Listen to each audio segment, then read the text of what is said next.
proporciona asesoramiento estratégico a organismos gubernamentales y a la industria privada sobre el desarrollo de la legislación y la política espacial nacional, las aplicaciones espaciales y los vuelos espaciales tripulados con fines comerciales. La doctora Langston tiene un doctorado en Historia y Filosofía de la Ciencia, un doctorado en Derecho con especialización en Derecho Internacional Público, un máster en Derecho Aeronáutico y Espacial, un certificado de estudios espaciales en Ciencias Físicas por la Universidad Internacional del Espacio. También está tramitando su licencia de piloto civil o piloto privado. Además, la doctora Langston fue mentora de UNOOSA Space for Women. Es miembro activo del Instituto Internacional de Derecho Espacial, la Royal Aeronautical Society y los colegios de abogados de Nueva York y del Distrito de Columbia. La doctora Langston presentará el tema aspectos legales del establecimiento de un puerto espacial. Les dejo con ustedes la doctora Langston.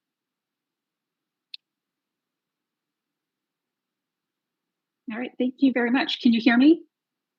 Yes. Yep. All right, great. Thank you. Thank you for that very kind introduction. I'm going to share my screen now.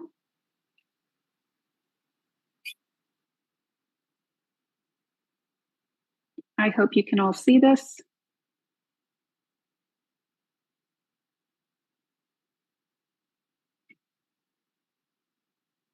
All right.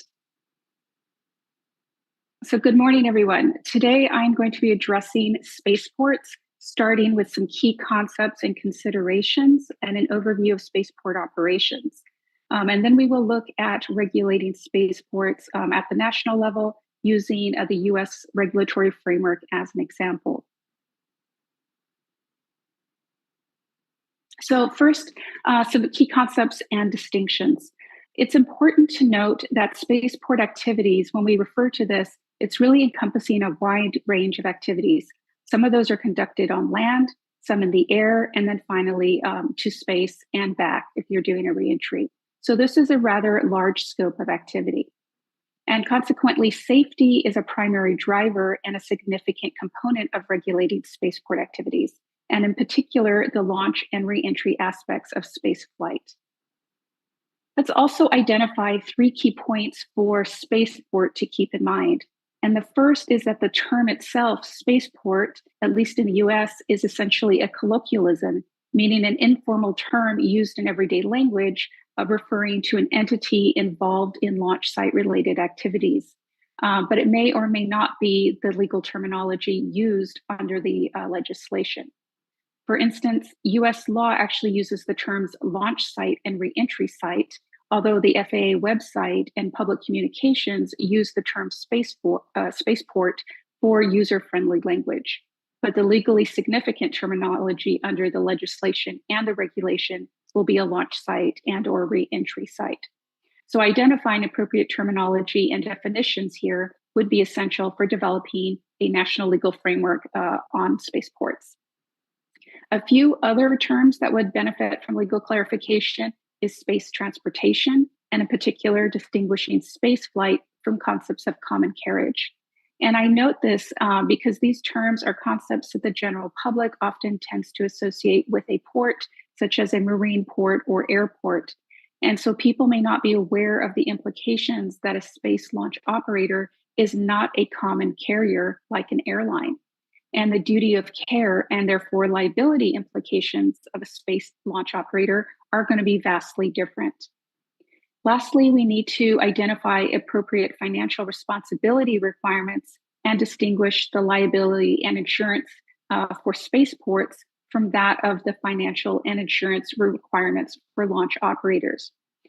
For instance, in the US, the launch operator must demonstrate financial responsibility and have launch insurance to cover pre-flight, flight, and reentry activities as indicated in the license. And this scope of insurance would also cover the launch range during the time of operation. So to an extent, the spaceport is being covered as a contractor of the launch operator. But we would need to clarify these roles and responsibilities and identify the relationship under the legal framework to determine who really needs to get the insurance and for what is the scope of that and the scope of the actual launch and reentry activity. There is also a range of spaceport activities. We have vertical launch to orbit, and this is a traditional rocket launch. We also have vertical suborbital launch, and an example of this is Blue Origin's New Shepard model. We have horizontal launch, which is an air launch and includes a suborbital rocket launch like Virgin Galactic, as well as an air launch to orbit for small payloads like Virgin Orbit and Northrop Grumman's Pegasus. Re-entry from orbit or otherwise from outer space, this could be a payload re-entry. That's another activity. Note that spaceports may conduct launch and re-entry activities, or just launch activities, or just re-entry activities. Then we also have stratospheric balloon flights, and these are also called high altitude balloon flights. And it's debatable whether this constitutes an aviation or a spaceflight activity. However, some companies like Worldview, which are actually based at the Cape down here in Florida, have been classified as a spaceflight activity while they're conducting the commercial flights with customers. And this is in order to extend the liability waivers for prospective customers. At all other times, they're considered an aviation activity. So practically, we have an air activity that is partly being classified as a spaceflight for legal liability purposes. Significantly, Worldview also just announced it will be launching off of a marine vessel deemed a marine port, which creates another type of spaceport. Now, this is an older image. I have yet to find an accurate one like this that looks a lot spiffier. But I think I really like the way this diagram shows the wide range of spaceport operations and what they may look like with the various components for ground-based activities, the flight segments and reentry, and the corresponding areas, systems, and infrastructure, which are going to be pertinent to operating a spaceport. Now, we have some basic requirements for establishing a spaceport. These are some key considerations for determining also the location of where to place your launch site.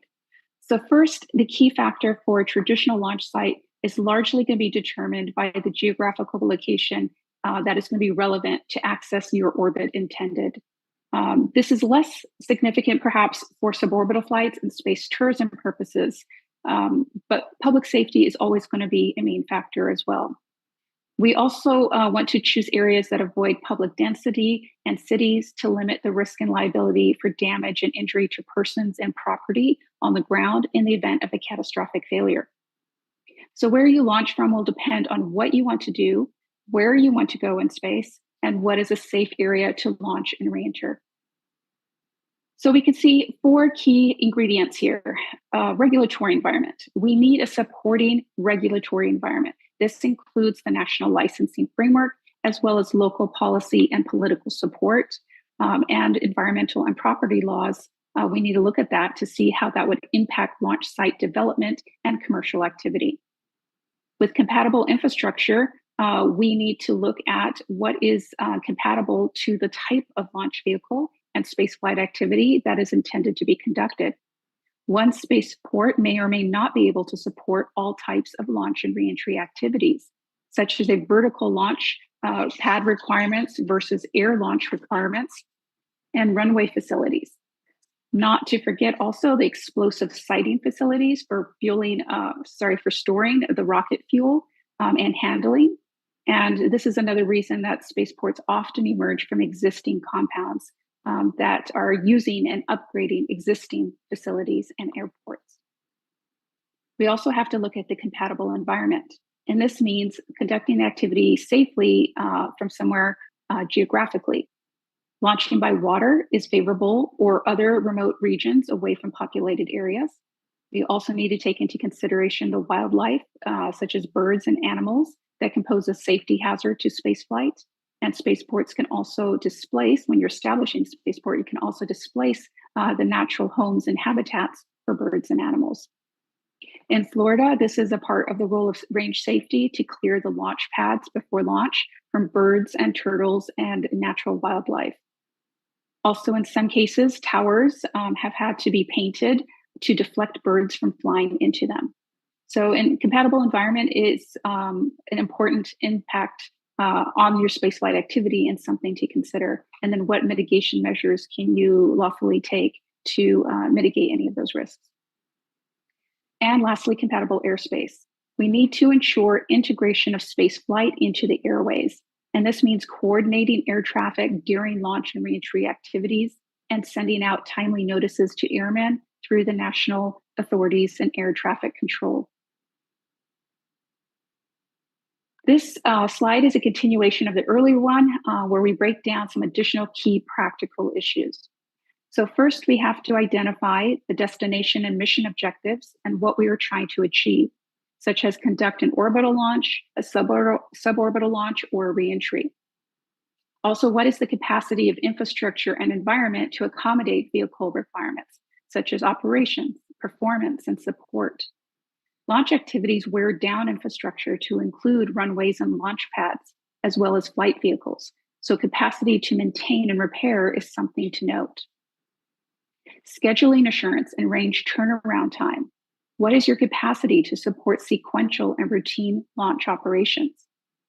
And environmental constraints, and this includes noise, hazards, vibrations caused by the launch. Look also to your local, to your location for the environmental and regulatory concerns. And economics, what are the costs to launch? But this also includes insurance and liability requirements. And as a spaceport, who do you want to choose to partner with as a launch operator? Do you have a good anchor tenant for your launch operations?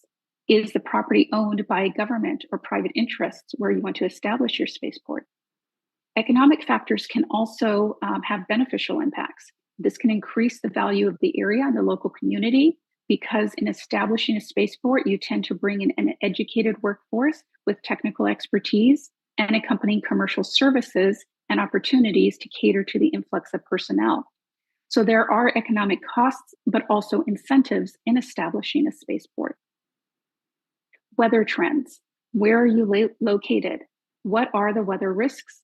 Is there a probable impact of weather on your spaceflight activities?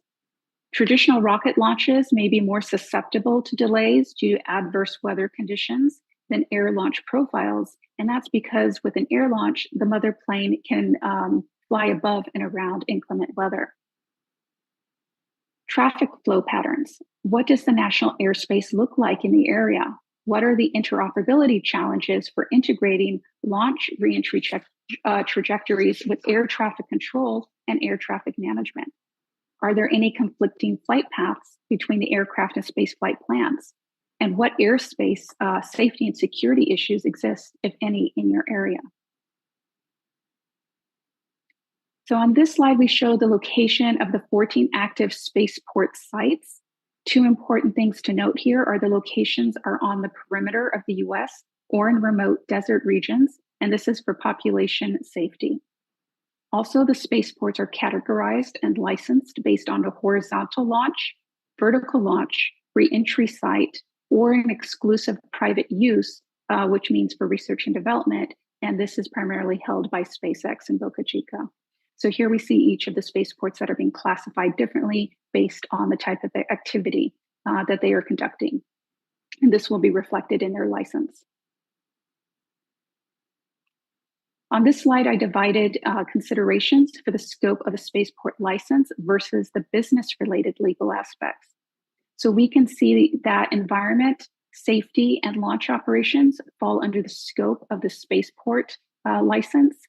It is unclear whether launch insurance would need to be taken out by the spaceport operator or the launch operator. In the US, it's the space launch operator, not the spaceport operator, that is responsible for this, for the space-specific activities. But different countries may decide differently. And then on the other side, we see the basic business and operations considerations, such as property rights, contracts, business insurance, operations, public relations, employment considerations, contractors, subcontractors, amenities for servicing general public and spaceflight customers. And this is just to give you an idea of the vast business and corporate legal issues that also may be applicable to your spaceport operator that are completely different and apart from the regulatory aspects for space port or space flight specific regulation. So this slide is to give you a visual of the interrelationships between various possible license holders at a spaceport. We can have a launch site and or reentry operator with a license. You can have the launch operator that is licensed to conduct the launch and or reentry activity, that's the space flight segment itself. And then other business entities and support service providers located at the site.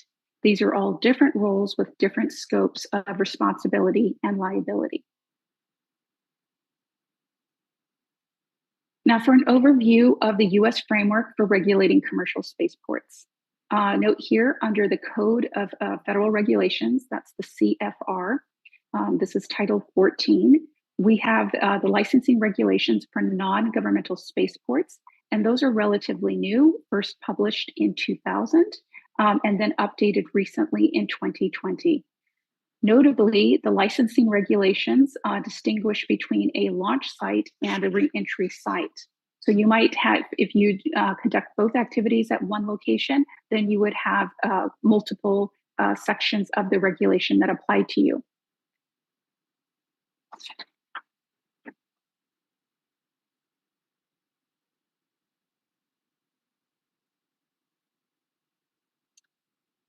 So in the US, we distinguish between the governmental and the non-governmental launch facilities. And this is because the government bodies involved in spaceflight are going to be self-governing and self-insured. An example of this is NASA. So NASA is not going to need a license. They basically self-license themselves, whereas anybody else operating a spaceport would need to get a license. So a private or commercial spaceport operator is going to need to meet the regulatory requirements and licensing requirements under those sections I just showed you of the Code of Federal Regulations.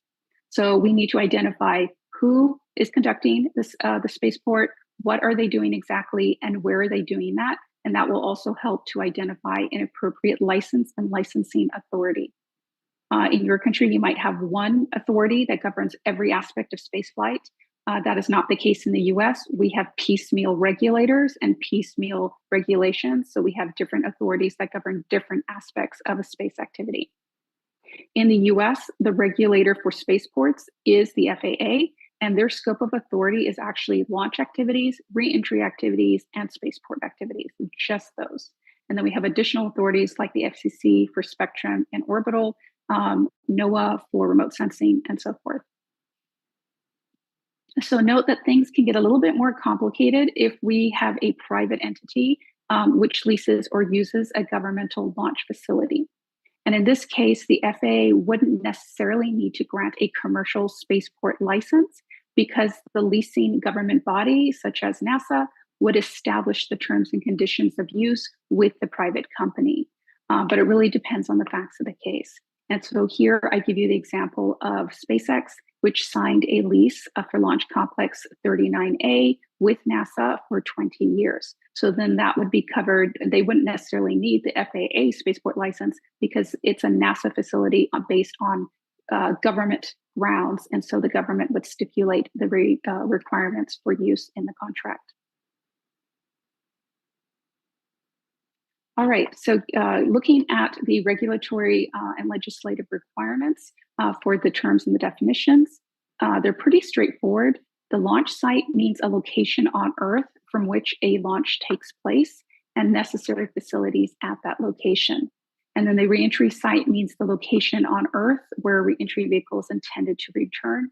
And this includes the area with a 3 standard deviation of the intended landing point. Now, federal law, that is for the licensing purpose, does not use the term spaceport. It says launch site or reentry site. But we could also have a local or municipal law that has other terms. So we see in Florida, there is a state-specific Space Act, and this covers all things that the federal law does not cover, which is going to be more state-specific interests such as business. business purposes, tax purposes, things like that.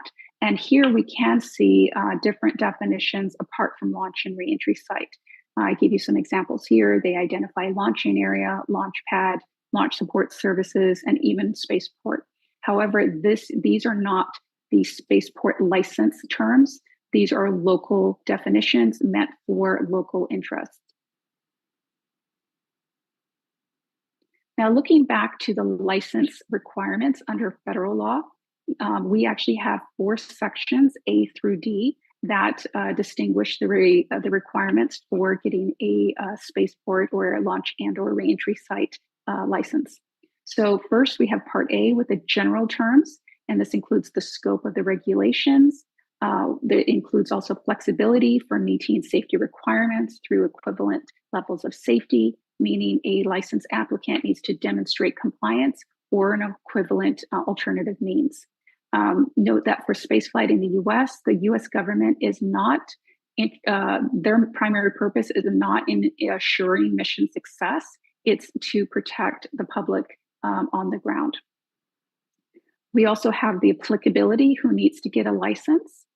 So there's terms for that, and essential terms and definitions as used in the regulations.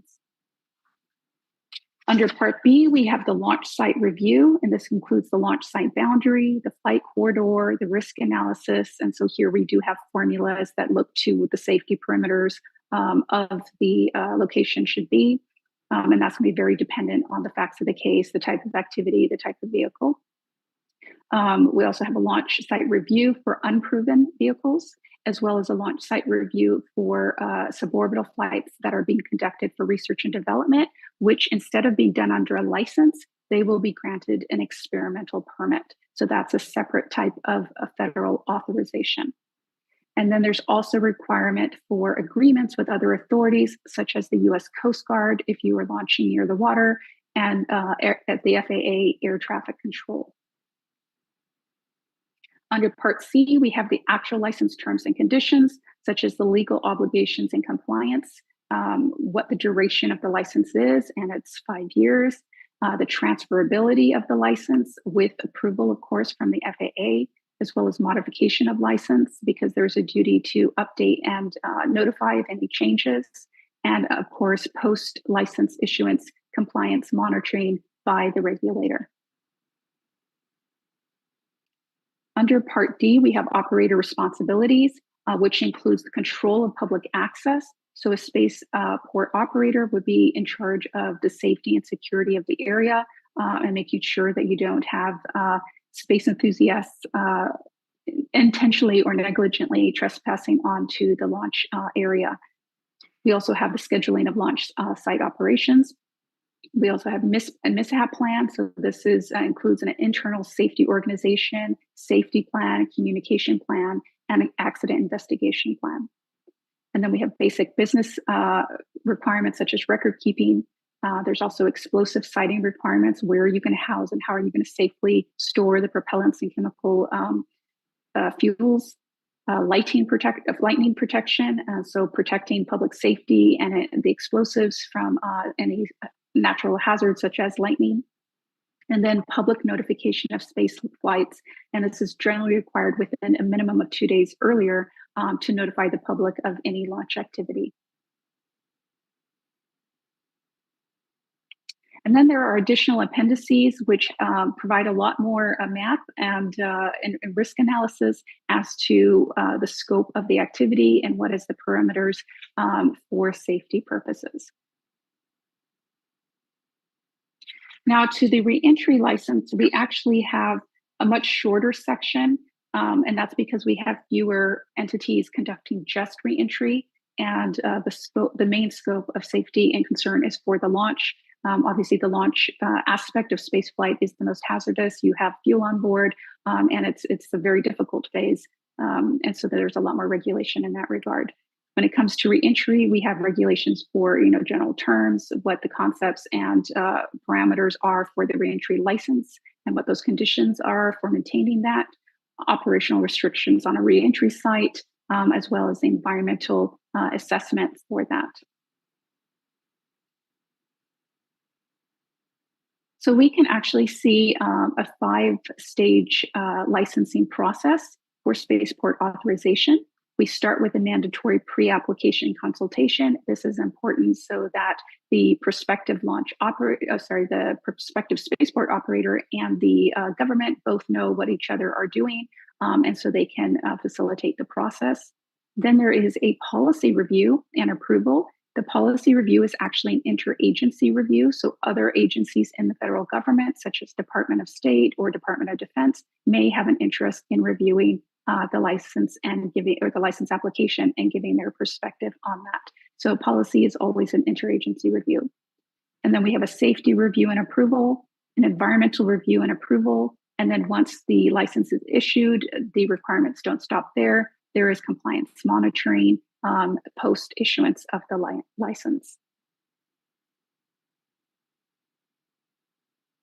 And on this slide, I wanted to give you an example of a time frame for the latest commercial spaceport that applied for a license and was granted that, just to see the process of that.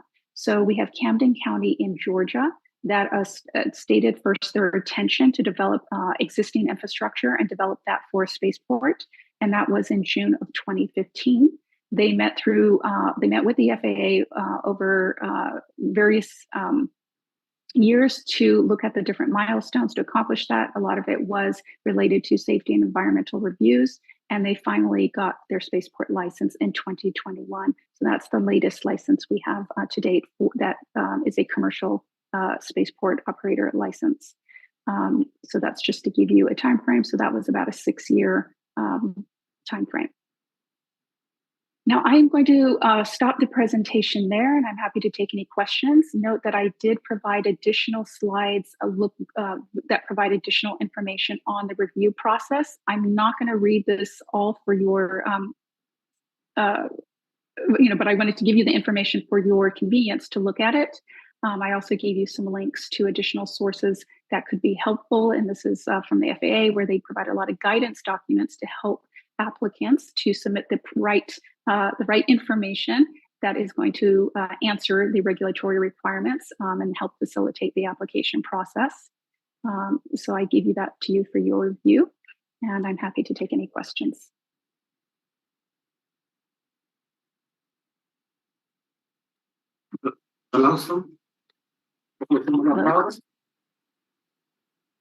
Sorry, I can barely hear you. ¿Preguntas?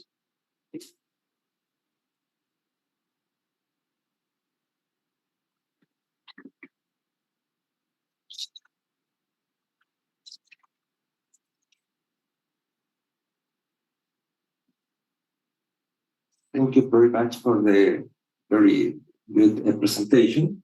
Very interesting.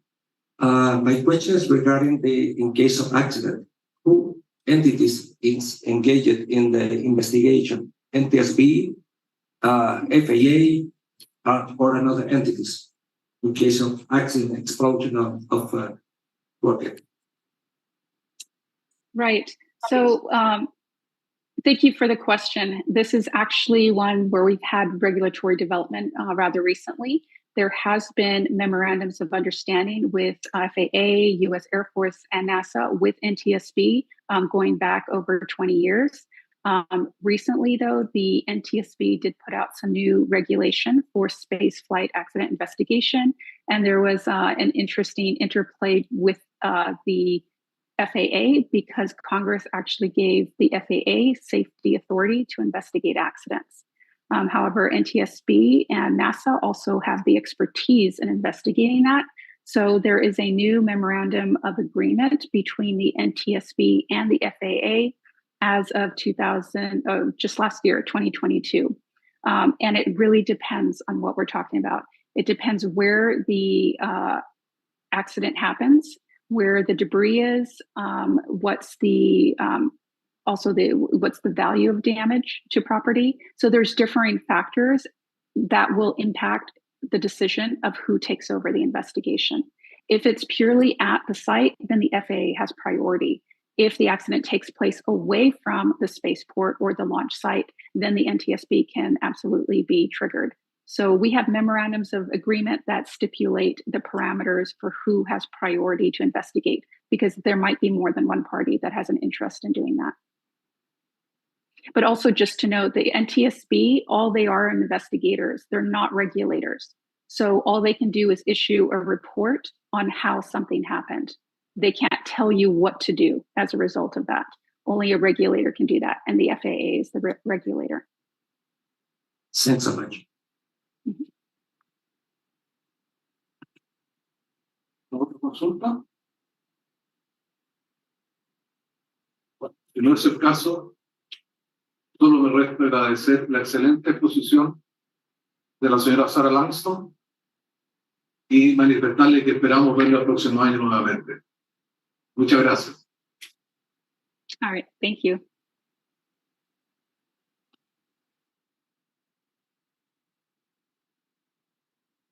Para nuestro siguiente segmento, daremos el pase al señor Hilary Kipkowski, de la Agencia Espacial de Kenia.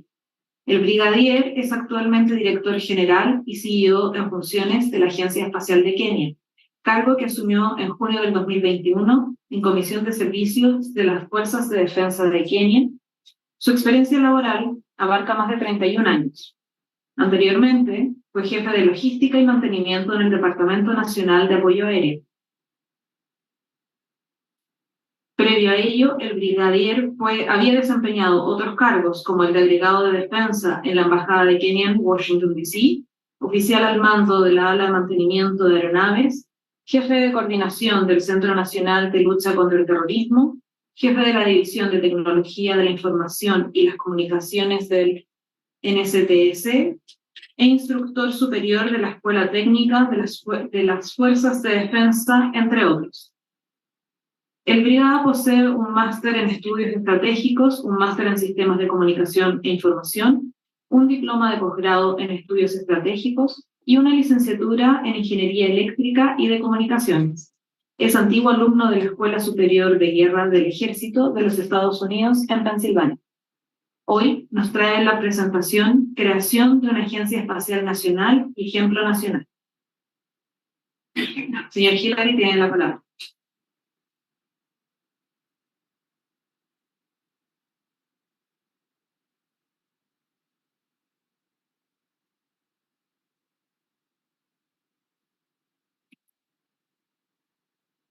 Thank you very much. Can you hear me? Yes, we can. Distinguished officials from the Chilean government and all agencies represented, officials from UNOOSA led by Director Hola Maini, distinguished guests, ladies and gentlemen, good morning. Let me first begin by thanking UNOOSA for the invitation to participate at this technical advisory mission to Chile, and for the opportunity to share our experiences in establishing a national space agency. I also thank the Chilean Ministry of Defense, the Chilean Ministry of Foreign Affairs, the Chilean Air Force for co-organizing this important capacity building workshop. I would also like to point out at the very onset that the Kenya Space Agency, which is the organization I lead, was also privileged to receive exactly this UNOOSA technical advisory mission to Kenya from the 18th to the 20th of April this year. We have also greatly benefited from other capacity building initiatives under the auspices of UNOOSA, to include the UN SPIDER program and the Access to Space for All initiative, among others. The UNOOSA Technical Advisory Mission was very instrumental in raising sensitization and building capacity of the Kenya space community and stakeholders in appreciating and understanding foundational concepts and international best practices in space policy, legal, and regulatory frameworks. These have gone a long way in helping us to develop a sound policy and draft legislation, which are at advanced stages of the approval processes. Next slide, please. So for the benefit of our friends from Chile, this is just meant to give an orientation of the location of Kenya and where I'm calling from. on the African continent, and the time zone here is UTC +3. Next slide, please. So by way of introduction, I would like to say that Kenya's involvement with matter space dates back to the early 1960s, when we entered into an agreement with the Italian government over the establishment of the then San Marco project off the Kenyan coast at Malindi. Satellites and sounding rockets were launched from Malindi between 1964 and 1988. But since 1988 to date, the facility is currently being used mostly for tracking, telemetry, and command services. But for close to 5 decades, Kenya did not take advantage of the opportunity to develop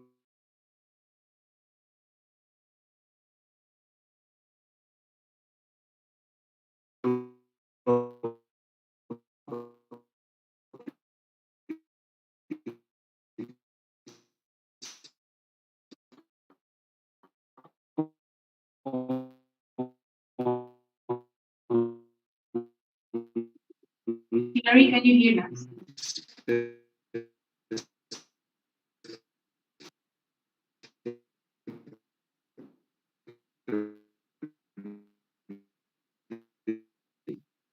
2000 and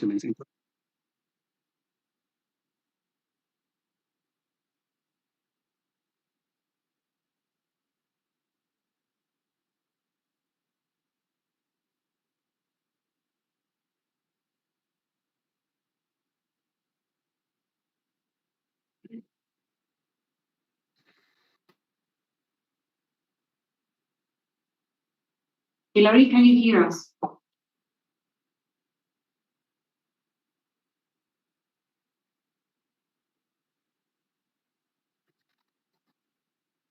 Are you able to hear me? Perfect. Can I ask you to turn off your camera because we are having a little bit of trouble with the connection? Okay. Okay. Thank you. Let me do that. Let me do that. Yeah, I hope that I don't know where I lost you. So anyway, I was talking about the slide, which is chart slide number 3, and I was saying that it was not until 2009 when the country began to take interest in space and established the National Space Secretariat, which led to the development of the Kenya Space Policy and the Kenya Space Strategy in 2015, which were approved in 2016. And then these documents advocated for the establishment of an agency which would coordinate the efforts and nurture the development of Kenya's space sector. And this is what now led to the establishment of the Kenya Space Agency through an executive order in 2017. And the primary focus of the agency is to enhance utilization of space services, applications, and technologies in Kenya's socioeconomic development. And we believe also that this must be underpinned by an enabling national space capability and nurturing of Kenya's space economy. Next slide, please. So in the scope, I intend to cover what is shown on the chart there, and hopefully I'll be able to leave a few minutes at the end of the session for some questions and answers. Next slide, please. So the chart you are seeing in front of you gives a snapshot of the journey and some milestones in the development of Kenya's national space program, as well as building the necessary institutional, policy, and legal framework. I have already alluded to serials 1, 2, 3, and 4 in the milestones during my introduction. But let me just add a few more points on this chart with respect to the other milestones. So the Kenya Space Agency is oversighted by a board of directors, which serve on a 3-year term, renewable ones. And the inaugural board was appointed in 2018. Most of the operationalization instruments of the agency were developed in 2019-2020 timeframe, and the agency is currently operating under a 5-year strategic plan, which was launched in September 2020. And we hosted the first ever Kenya Space Expo and Conference in June 2022 as a way of creating national awareness and sensitization about the benefits of space exploitation and exploration. The agency launched its first operational satellite, Earth observation satellite, in April this year, which was just coincidentally a few days before the UNOOSA technical advisory mission to Kenya. And we have recently completed, courtesy of the work that we did during the technical advisory mission, we have completed our review of the national space policy and is currently undergoing the relevant approval processes. And hot on its heels is the draft space legislation, the draft Kenya Space Bill, which is also at an advanced stage of development. Next slide, please. So in this slide, allow me to just paint a picture of the current situation, which is obtaining in Kenya and which informs the kind of actions that the agency is currently focusing on. First and foremost, space is still a new field to many in this part of the world. There is low awareness, there is low investment, there is low utilization, and there is therefore need to nurture it. There's also low human technical capacity and infrastructure. We also have several public sector players in our government ministries, departments, and agencies that utilize one or more space services and applications. And there is therefore need for coordination to build synergy and to avoid duplication of effort. As you'll note, of course, there is no licensing and regulatory framework. There is need for centralized acquisition of common user services and products, among other considerations. And therefore, this informs the kind of efforts that we direct to create national space capability. Next slide, please. So during the establishment of the agency itself, we had moments when there were serious debates among stakeholders regarding where will this agency be domiciled? What would be the strategic direction or orientation and governance? And some of these questions included, in terms of where it is going to be domiciled, should it be under the higher education and research? Should it be under science, technology, and innovation, ICT, defense, or office of the president? What should the reporting structure look like? What should be the composition of the board of directors? Should the National Space Agency itself be a player or operator? Should it be a regulator? Or should it be both? And we have had to navigate that myriad of questions and contestations to be able to come up with an agency that we think is fit for purpose. Next slide, please. So the agency is established as a state corporation, and maybe in an answer to some of those questions, or the final outcomes of those discussions. It is established as a state corporation under the Ministry of Defense. It is given the mandate to promote, to coordinate, and to regulate space-related activities in this country. The overarching goal is utilizing space science and technologies for national socio-economic development. So that is our strategic orientation. And most of our current activities are aimed at awareness creation and nurturing and growing Kenya's space sector through creation of an enabling environment. Next slide, please. So what do we do?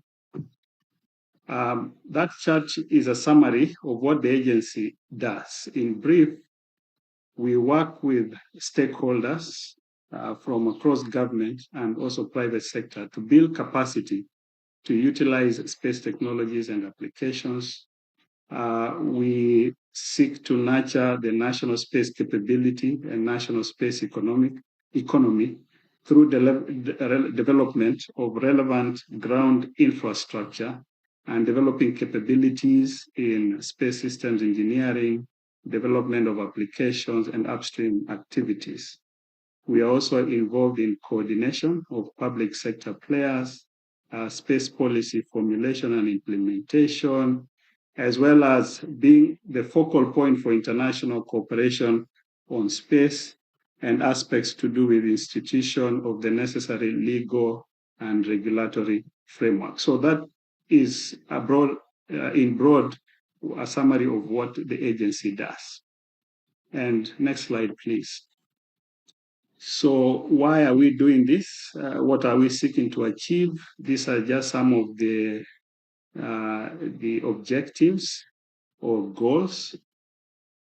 Building the necessary human and technological capacity in space sciences and technologies, developing the requisite infrastructure, space systems engineering, and space systems manufacturing capability, though limited. Of course, effective regulation of non-state actors and ensuring that there is a vibrant space ecosystem in the country, and providing decision support and also enabling in national socioeconomic development activities.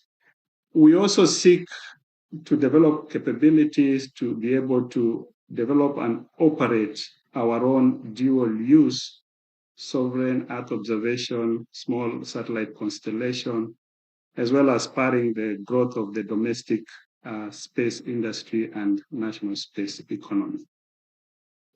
Next slide.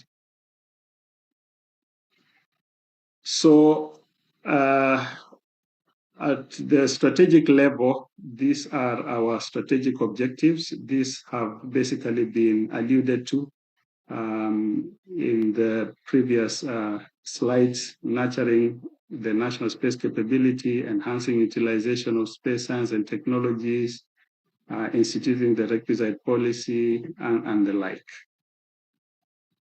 So I also mentioned, if you could go to the next slide, please. I also mentioned that we are operating under a strategic plan, which we developed in 2020. We have since done a mid-term assessment of that strategic policy and looked at the gaps and done some readjustment. But in summary, the strategic plan has 4 thematic areas in terms of focus, one being developing the national space capability, and in a range of areas that are listed there on the top right. We're also looking at delivery of space services, or actually enhancing utilization of space services, and across the services that are listed on the top left. But we are also concerned with the institution itself, that is the agency, in terms of its institutional sustainability, issues to do with resource mobilization, as a way of ensuring that the agency is well grounded in terms of its positioning and sustainability. And also to do with the sector, how do we better do sector coordination and providing leadership. Next slide, please. So the chart that we have there shows some of our key stakeholders, which, as you can see, is a combination of government and public sector entities, state agencies, academia. Unfortunately, it's not listed there, but academia is one, I think is an omission, private sector players, and non-governmental and intergovernmental entities which have presence in Kenya, including other space agencies. Next slide, please. So what I intend to do is to just flip through some of our activities, but in summary, and this will just be displayed in the next slides, so that we do not dwell so much on it. In summary, our activities revolve around regular engagements with the stakeholders to identify areas of synergy, and that spreads across all government, including even Ministry of Defense itself, working with government entities in developing decision support products through harnessing of space-derived data. So this could be products supporting agriculture, supporting natural resources management, environmental monitoring, and the like. Collaborations, very active collaboration with universities. As a matter of fact, we have active programs with not less than 12 public universities on space systems engineering, space weather monitoring, and applications development. We also provide support to startups through incubation and acceleration programs. We also operate an optical astronomical observatory for our students in the universities who are doing studies and research in space science and astronomy. And some of the pictorials that show some of these activities are in the succeeding slides. If you could just please go to the next slide. So some of those activities there are mostly on awareness creation, some of the conferences that we hold, some of the international collaboration activities and partnerships we've had, collaboration with the universities on space systems engineering. Next slide, please. Support now to some of the government entities like the Food and Agriculture Authority in terms of land use, land cover mapping, and specifically crop mapping, crop yield estimation for some of our counties. Some of our activities that are targeted at supporting the startups, as you can see on the top right, Africa Techpreneurs. So basically developing, space challenge and giving opportunities to startups to develop innovative products and the like. Next slide, please. This also shows other activities on Earth observation, principally at natural resources management. In this particular case, forest and tree cover characterization. And then on the extreme right, flood hazard mapping in one of the major river basins, which is work that we've recently done with our stakeholders. And next slide, please. And then also we have not left behind the future professionals. We believe very strongly that the future lies with the youth. And we have an active program on space education and mentorship outreach to schools, mostly students at primary and secondary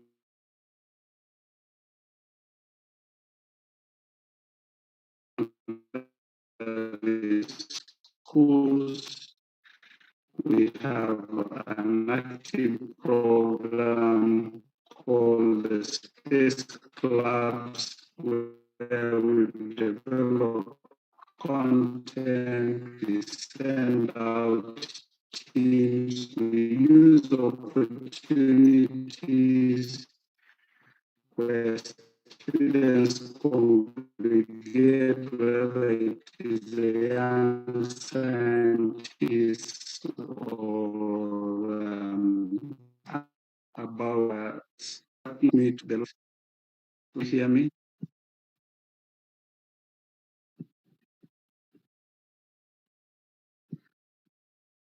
Next slide, please.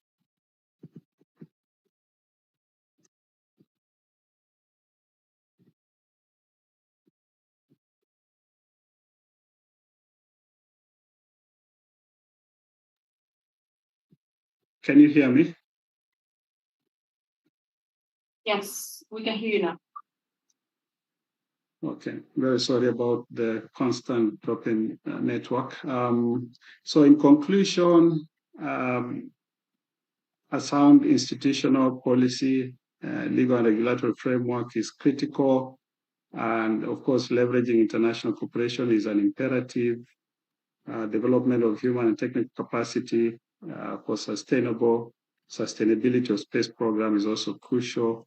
And as an agency, we are always very open for partnerships, and we hope through this we establish relations with Chile, and by extension have also some collaboration through this. So thank you for your kind attention. I wish you all a successful and fruitful technical advisory mission. And with that, I now yield to allow any questions, any comments, or a seeking of clarification. Thank you very much.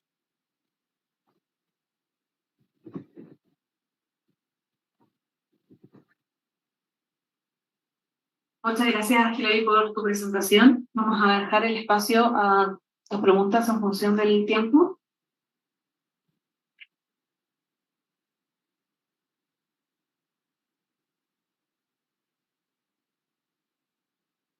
Bueno, al parecer no tenemos preguntas presenciales, Hilary. Te volvemos a agradecer tu presentación. Y a los presentes iniciamos un receso para volver acá, 11:25, 25 minutos de break, para seguir con las sesiones de la mañana. Muchas gracias. Thank you.